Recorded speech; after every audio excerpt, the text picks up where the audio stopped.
formations sur lesquelles j'ai formé beaucoup de négociateurs, quelques notaires également, c'est essentiellement des personnes qui découvrent l'intelligence artificielle. Du coup, on a une formation qui est vraiment de premier niveau, on va dire, pour poser les bases de l'intelligence artificielle. Qu'est-ce que c'est, comment on l'utilise et comment ça peut leur servir demain dans leur métier.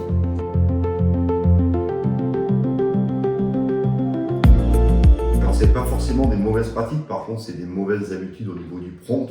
Les gens ils raisonnent un peu comme s'ils faisaient une recherche sur un moteur de recherche, ce qui est totalement différent avec l'IA générative. Par exemple, quelqu'un qui veut chercher une tendance du marché immobilier sur son secteur, qui va aller sur l'IA et qui va simplement lui dire quelle est la tendance du marché immobilier sur mon secteur.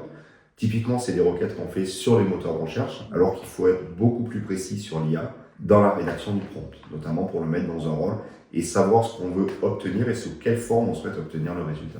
Si on sait prompter correctement, les résultats obtenus seront satisfaisants et on se dira, ok, l'IA, elle peut m'aider. Par contre, si on fait des mauvais prompts, on va pas forcément être satisfait du résultat. Et là, on va dire, l'IA, finalement, c'est pas si bien qu'on le dit, c'est pas si bien qu'on l'entend, mais tout ça, ça vient du fait de l'utilisation.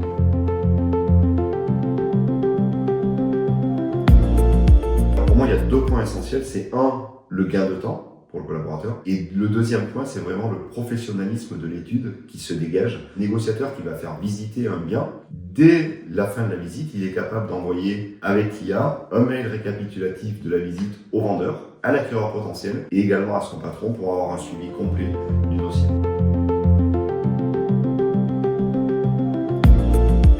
L'IA, on sait très bien qu'elle peut faire ce qu'on appelle des hallucinations, donc qui sont des erreurs. Donc les notaires, sur certains dossiers, appréhendent un peu l'utilisation de l'IA. Mais encore une fois, l'IA ne va pas les remplacer eux. Ce sont des hommes de droit, des hommes juridiques. L'IA, elle est là pour les aider et pour leur faire gagner du temps également. Là où il faut avoir un point d'attention, justement, c'est ces hallucinations et bien comprendre au niveau du fonctionnement que ce que dit l'IA n'est pas à prendre argent comptant, mais qu'il faut toujours une validation humaine derrière. Alors, on a tendance à dire que l'IA va remplacer l'humain. Moi, je ne le crois pas du tout sur certains métiers, puisqu'il y a quand même une connaissance, notamment au niveau du notariat, une connaissance juridique qu'il faut bien évidemment valider. Si on prend concrètement un compte-rendu de rendez-vous, plutôt que de saisir le compte-rendu de rendez-vous, on peut très bien s'appuyer sur l'IA et passer à un autre rendez-vous, sachant que le rendez-vous précédent, le compte-rendu est déjà fait.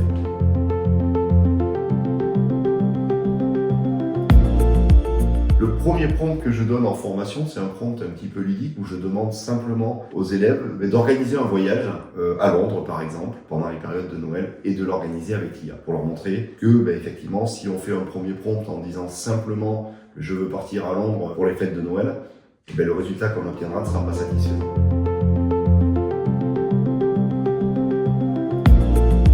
Ça veut dire que c'est un sujet qui leur tient à cœur au niveau de l'institution. Effectivement, le fait que nos formations aient été validées par le Conseil supérieur du notariat, ça prouve aussi que à Notariat Service, on est capable d'avoir des formations et d'aider le notaire et les collaborateurs sur ce niveau-là. Et c'est un point important pour nous qui, je pense, et j'espère, va nous permettre de développer encore plus les formations qu'on va pouvoir dispenser.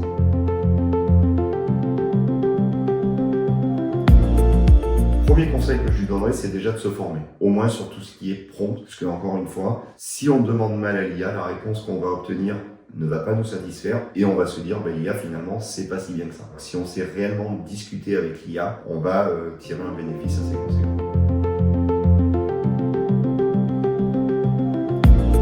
Si j'avais un conseil supplémentaire à donner, c'est un triptyque que je donne en formation. Lorsqu'on discute avec l'IA, il y a 3 points essentiels.